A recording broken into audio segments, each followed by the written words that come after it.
Piduguralla YSRCP party కార్యాలయంలో శాసనసభ్యులు మహేష్ రెడ్డి మీడియాతో మాట్లాడుతూ తెలుగుదేశం పార్టీ అభ్యర్థి ఎరపతినేని శ్రీనివాసరావు నియోజకవర్గ ప్రజలకు ఇచ్చిన హామీలపై స్పందిస్తూ గురజాల నియోజకవర్గ ప్రజలకు అభివృద్ధి చూపిస్తూ ఓట్లు అడగాలని, అంతే తప్ప గ్యాస్ సిలిండర్ లాంటి తాయిలాలు చూపిస్తూ ప్రజలకు మభ్యపెట్టకూడదని అన్నారు. వైఎస్ జగన్మోహన్ రెడ్డి ఆశీస్సులతో గురజాల నియోజకవర్గంలో 500 పడకల ఆసుపత్రి, బైపాస్ రోడ్, పట్టణంలో రైల్వే బ్రిడ్జ్, ఇంటింటికి కృష్ణా నీళ్లు, పట్టణ గ్రామీణ ప్రాంతాల్లో ఆరోగ్య కేంద్రాలు, వాలంటీర్ వ్యవస్థ, సచివాలయ వ్యవస్థ, పేదలకు ఇళ్ల పట్టాలు ఇచ్చి వారికి జగనన్న గృహాలు కట్టించి ఇవ్వడం, నవరత్నాలు లాంటి సంక్షేమ పథకాలు లాంటి ఎన్నో అభివృద్ధి కార్యక్రమాలు చేస్తూ వైఎస్ఆర్సీపీ పార్టీ ముందుకు వెళుతుందని, ఇలాంటి హామీలు నెరవేర్చి ఓట్లు అడగాలని కాసు మహేష్ రెడ్డి ఈసారి కూడా నియోజకవర్గ ప్రజలు వైఎస్ఆర్సీపీ పార్టీని గెలిపించి రానున్న కాలంలో మరిన్ని సంక్షేమ కార్యక్రమాల కొరకు జగన్మోహన్ రెడ్డి గారిని మళ్లీ ముఖ్యమంత్రిని చేసుకోవాలని కోరారు.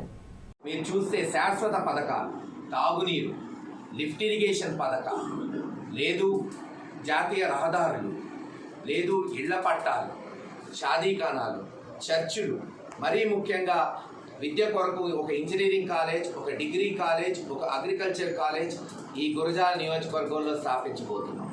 మరీ ముఖ్యంగా రైతుల కొరకు లిఫ్ట్ ఇరిగేషన్తో పాటు మిర్చి కొనుగోలు కేంద్రం ఒక బృహత్తర కార్యక్రమం చేపట్టబోతున్నాం. అంతేకాకుండా ఉద్యోగ అవకాశాలు పెరగాలంటే ఇంకా సిమెంట్ ఇండస్ట్రీస్ రావాలి. ఇప్పటికే జగన్మోహన్ రెడ్డి గారు శ్రీ సిమెంట్తో మాట్లాడి వేగవంతం చేశాడు. మూతపడిన దుర్గా సిమెంట్ని సాగర్ సిమెంట్ వాళ్ళ చేత ఆ రోజున వాళ్ళ మీద ఒత్తిడి తెచ్చి వాళ్ళకి సదుపాయం కల్పించి ఈరోజు దాన్ని ఓపెన్ చేయించాం. త్వరలోనే మై హోమ్ సిమెంట్ కానీ, అదానీ వాళ్ళు అంబుజాన్ సేకరించింది కానీ అది కూడా నిర్మాణం చేపట్టగలిగితే దాదాపు మరొక 2-3 సిమెంట్ ఫ్యాక్టరీస్ మనకు అందుబాటులో వస్తాయి. అంతేకా పెయింట్ ఇండస్ట్రీ ఈరోజు విస్తరంగా అభివృద్ధి చెందుతుంది. దానికి అనుగుణంగా దాచేపల్లిలో కొత్తగా ఒక ఏపీఐసి ద్వారా ఒక ప్రత్యేక ఇండస్ట్రియల్ ఎస్టేట్ కూడా నెలకొల్పితే మనం అక్కడ పుట్టి చేయటం కానీ, పెయింట్ మ్యానుఫ్యాక్చరర్స్ కానీ, ఈరోజు మనం చూస్తున్నాం సెమ్ ఎలాగైతే పిడుగురాళ్లలో ఉందో మరి అలాగే అక్కడ కూడా పెయింట్ మ్యానుఫ్యాక్చరర్స్ తీసుకొస్తే తప్పకుండా యువతకు ఉపాధి కల్పించిన వాళ్ళం అవుతాం. ఎటు మీకు తెలిసిందే మెడికల్ కాలేజ్ వచ్చే సంవత్సరంలో పూర్తి చేస్తే ఒక మెడికల్ హబ్గా గురజాల నియోజకవర్గం తీర్చిదిద్దుతుంది. నేను ఎరపతినేని శ్రీనివాసరావు గారిని అడుగుతున్నా, మీరు ప్రకటించిన మేనిఫెస్టో ఒక హాస్పిటల్ గురించి కానీ, ఒక కాలేజ్ గురించి కానీ, ఒక తాగునీటి పథకం కానీ, ఒక ఇళ్ళు కట్టే పథకం కానీ ఏదన్నా ఉందా? గ్యాస్ కొట్టడం తప్పితే ఇంటికి ఒక గ్యాస్ సిలిండర్ ఇస్తాడంట 5 సంవత్సరాలు, అది కూడా సంవత్సరానికి ఒకటి కాదు, 5 సంవత్సరాలలో నెలకి 15 రూపాయలు లబ్ధి చేకూరే ఒక గ్యాస్ సిలిండర్ ఇస్తాడంట. దానివల్ల ఏంటి లాభం? పైగా అబద్ధాలు. గురజాలం జిల్లా కేంద్రానికి కృషి చేస్తారంట. మరి మొన్న చంద్రబాబు నాయుడు గారు వచ్చినప్పుడు ఎందుకు ప్రకటించాలా? ఇరిగేషన్తో పాటు మిగతా ఎక్కడెక్కడ చిన్నవి ఉన్నాయి. కోనంకిలో ఒకటి అడిగారు, ఐ థింక్ గోలిబాగేనా పేరు, దాని మీద కూడా ఒకటి అడుగుతున్నారు, కనుక్కుంటాం. అది కూడా పెద్ద స్కీము తంగెడ మాచవరం. ఇప్పటికే టెక్నికల్గా ఏదైతే అత్యంత సమస్య అయింది ఏంటంటే దీనికి పర్యావరణ, కృష్ణా రివర్ అనుమతులు అవన్నీ పూర్తయినాయి.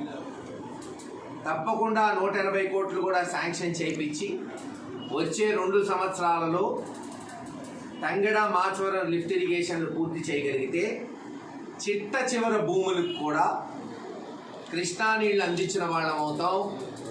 ప్రతి ఎకరానికి ఆ రోజు బ్రహ్మాందరెడ్డి గారు నాగార్జున సాగర్ గట్టి నీళ్లు పరవళ్ళు తొక్కినట్టు చిట్ట చివర భూములు దాచేపల్లి, మాచవరం మండలాలు. మరొకటి ముఖ్యమైనది దండివాగు.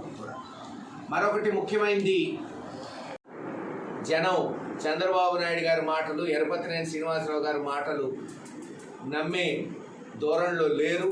గతంలో చేయలేదుగా. ఈరోజు మేము 5 ఏళ్లలో చేసి చూపెట్టాం కాబట్టి ఇదిగో ఇది చేసాం, రేపు ఇది చేస్తాం. గతంలో నేను మేనిఫెస్టో ప్రకటించిన నవరత్నాల్లో దాదాపు అన్నీ కూడా మొదలైనవి, కొన్ని పూర్తయినాయి. ఉదాహరణకి దాచేపల్లి గురజాల మున్సిపాలిటీ చేస్తామన్నాం, చేసాం. మెడికల్ కాలేజ్ తెస్తామన్నాం, తెచ్చాం. తాగునీటి పథకాలు చేపడతామన్నాం, ఈరోజు మీరు చూస్తున్నారు. తంగెడ లిఫ్ట్ ఇరిగేషన్ శాంక్షన్స్ దాదాపు టెక్నికల్ శాంక్షన్స్ అయినాయి. ఇంకా కేవలం డబ్బులు శాంక్షన్ చేయించాలి. ఇలా ప్రతి విషయంలో మాట నిలబెట్టుకుంటున్నాం. బైపాస్ పూర్తి చేస్తామన్నాం, బైపాస్ ట్రాఫిక్ వదిలాం, జానపాడు బ్రిడ్జి శాంక్షన్ చేయించాం. ఇలా అన్న నవరత్నాల్లో 90% హామీలు నిలబెట్టుకున్నాం, మిగతాయి కొనసాగుతున్నాయి. ఏది ఏమైనా మరోసారి గురజాల నియోజకవర్గంలో అఖండ మెజారిటీతో వైఎస్ఆర్సీపీ పార్టీని ఈ ప్రాంత పల్నాడు ప్రజలు గెలిపించబోతున్నారని తెలియజేస్తారు.